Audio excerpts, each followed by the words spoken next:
Supreme court থেকে অডিওটা করছি। আমি আছি মুস্তাক হোসেন, সাথে আছে সাদেক বিশ্বাস। আজকে কোড নম্বর 5 আইটেম নম্বর 52-এ আমাদের 3929টা হিয়ারিং হয়েছে। হিয়ারিংয়ে তেমন কিছু হয়নি।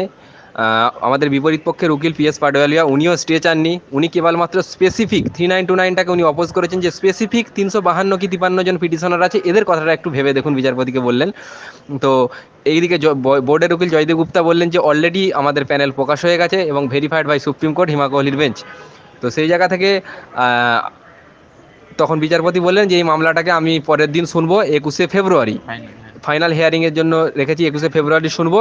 তার আগে আপনারা আপনাদের যে মেরিট লিস্ট প্রকাশ করেছেন সেটা চালিয়ে যান, অর্থাৎ আমাদের কাউন্সিলিংয়ে কোনো রকম বাধা নাই। আমরা জয়েনিং। আমরা জয়েনিং হয়ে যাব আশা করছি 21শে ফেব্রুয়ারির মধ্যে। 21শে ফেব্রুয়ারি স্পেশাল ফিক্সড রেখেছে মামলাটাকে। ওই দিনই ওই ফাইনাল ওই হবে। দিনই ফাইনাল ফাইনাল শুনানি হবে। সাদেক বিশ্বাস কিছু বলছে।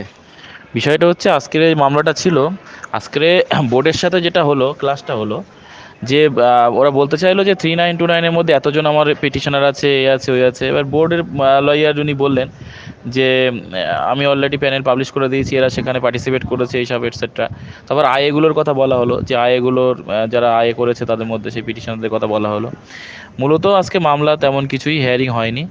এবার আমাদের তরফ থেকেও আমরা সিনিয়র অ্যাডভোকেট রেখেছিলাম, কিন্তু সিনিয়র অ্যাডভোকেটের একটা বেঞ্চে মামলা চলছিল। এখন বিষয়টা হয়েছে, আজকে তেমন কিছুই হয়নি, কোনো রকম কোনো সমস্যা নেই। আমাদের এই প্যানেলের উপরে কোনো স্টে দূরের কথা, বললো যেটা 3929 বোর্ড স্টে ফেলে রেখেছে, আবার তার উপরে আবার স্টে কিসের হয়?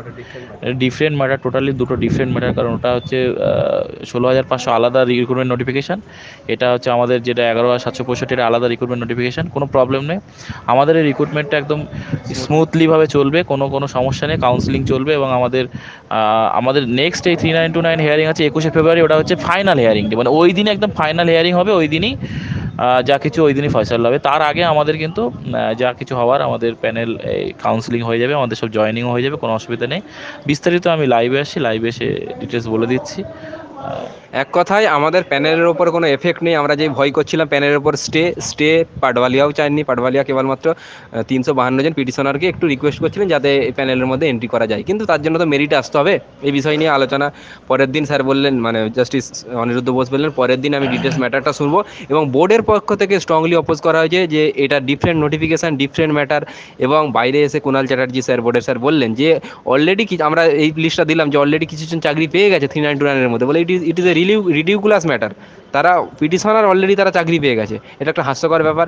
অলরেডি প্যানেল, এবং বাইরে বেরিয়ে বললেন যে অলরেডি প্যানেল এক্সপায়ার হয়ে গেছে। আশা করি পরের দিন আমাদের জন্য ভালো কিছু হবে। তার আগে আমাদের প্যানেলের ওপর কোনো রকম এফেক্ট পড়েনি, যেই জিনিসটার ওপর আমি এমফ্যাসিস করছি, প্যানেলের ওপর কোনো রকম এফেক্ট নাই। প্যানেল স্মুথলি চলবে, যারা চাকরি পেয়েছে তাদের কাউন্সিলিং হবে, স্কুলে যাবে, কোনো রকম টেনশন নাই। প্রত্যেককে বলবো এই ভয়েসটা জেলা গ্রুপে দিয়ে দাও। এবং বিস্তারিত সাদেক বিশ্বাস এবং আমি লাইভে এসে বলছি।